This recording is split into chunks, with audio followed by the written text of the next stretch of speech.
Some houses are haunted by ghosts, others by violence.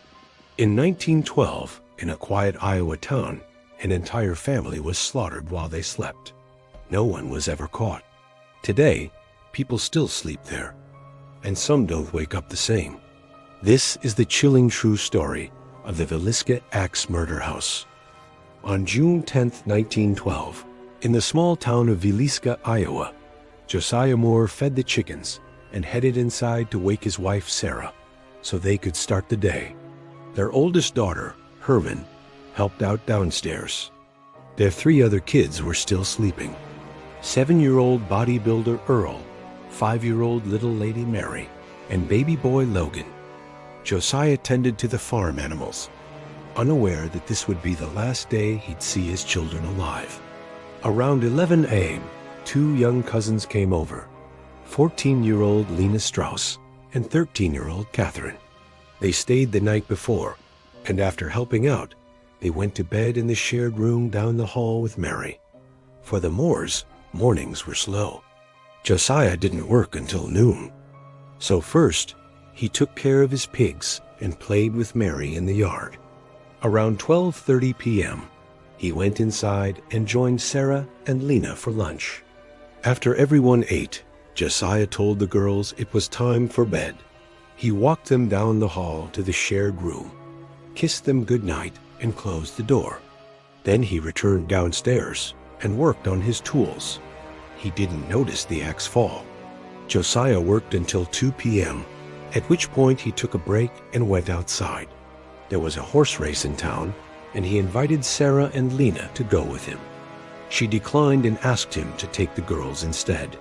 Reluctantly, he did. They watched the race until 5 p.m. and returned home empty-handed. Lena ran inside to play, and Josiah went straight to the barn. At some point during the evening, the family gathered around the kitchen table for dinner. Then, as usual, life settled back into peaceful routine. The family played games. They sang songs. They read books. They prayed. And slowly they went to bed. Upstairs, the 6 slept soundly. Downstairs, a screen door slammed shut, stirring them awake. Everyone assumed it was a raccoon, so they lay back down. And as the night wore on, the sounds of crickets and tree frogs lulled the town to sleep. None knew that on this night, something terrible would happen. At 12:45 a.m., someone crept through the tall grass towards the Moore residence. Carrying a heavy bag, they climbed onto the porch and rang the doorbell. Inside, Josiah woke up and shouted, "Who's there?" The only response was silence. He called out again. Still nothing. Eventually, he got back into bed. Moments later, the doorbell rang again. Someone knocked twice, then once, then 3 times, each knock echoing through the silent house. Josiah asked again, "Who's there?" Still no answer, so he fell back asleep. Minutes passed. Suddenly, the screen door burst open. Startled, Josiah jumped out of bed and ran to investigate. His wife and daughters were asleep, so he quietly made his way to the door, opened it, and stepped outside. In the distance, he saw a lone figure walking away. He called out to them, but there was no reply. Feeling concerned, he followed them, but they disappeared. He couldn't believe what he had seen, and as he returned home, he quietly slipped back into bed. In the morning, the sun rose over a peaceful town. Birds sang. Children laughed. It was another beautiful day. But at 722 West 7th Street, something was wrong. The curtains hadn't been opened. The front door was locked. And when Josiah went to investigate, he found a scene that would haunt him forever. Inside the bedroom, his wife and daughters lay motionless. Blood pooled beneath their heads. Their eyes stared blankly upwards. And as he rushed to help them, he realized they weren't breathing. He felt for a pulse. Nothing. They were dead.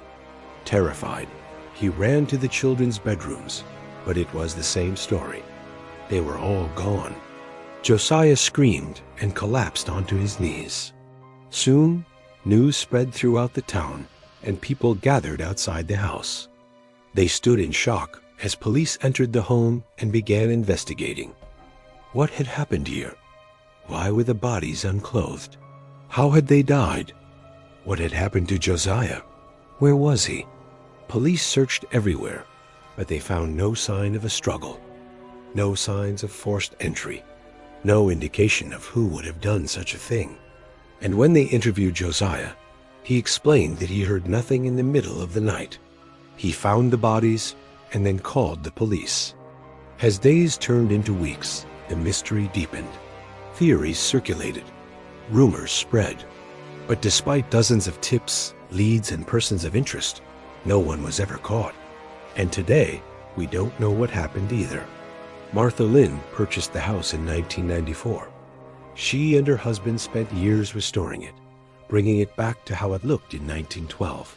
The same wood paneling, wallpaper, furniture, clothing, dishes, even food. The house was like a time capsule, and at first, everything seemed normal. People toured the rooms, marveled at the history, and eventually moved on with their lives, but others didn't. Overnight guests reported strange activity. A child-sized shadow appeared at the foot of the bed. Footsteps echoed upstairs, though no one was there. Doors slammed shut, windows rattled, and they could feel the presence of the children playing nearby.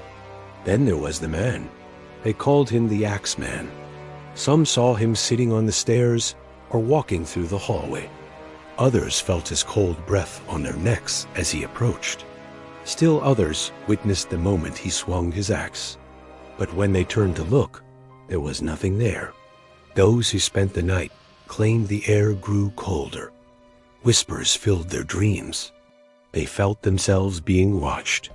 And as the clock struck 12:45 a.m., everything changed. Suddenly, they heard screams, the same blood-curdling screams that pierced the night 100 years ago. And the terror wasn't limited to the guests. In 2004, the new owner, Zach Riley, brought his parents to the house.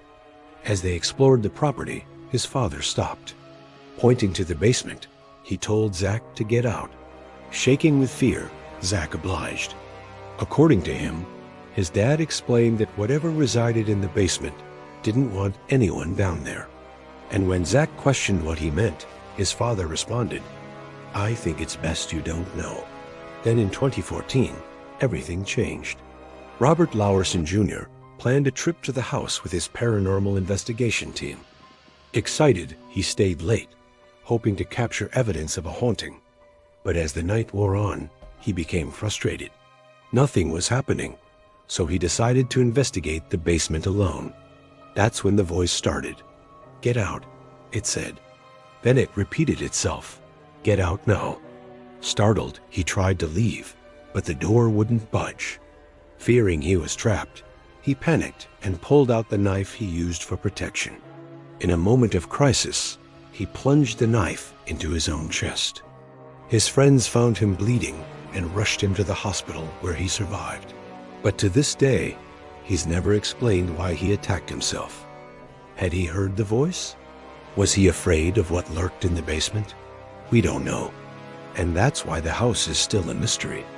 Today, tourists visit from all over the world. They pay $428 to stay the night and experience the horrors firsthand. Many bring cameras, recorders, and crucifixes, but most leave with more questions than answers. Some run screaming out of the house. Others refuse to speak about what they saw, heard, or felt. And some, well, they never sleep the same again. Locals claim that you can feel the weight of the house. You can hear the voices of the children and the footsteps of the man with the axe. And when the clock strikes 12:45 a.m., you better breathe, because if you stop, you might not start again. Now it's your turn. Do you dare spend the night at the Villisca Axe Murder House? Let me know in the comments below. And if you enjoyed this video, be sure to subscribe. Thanks for watching. See you soon.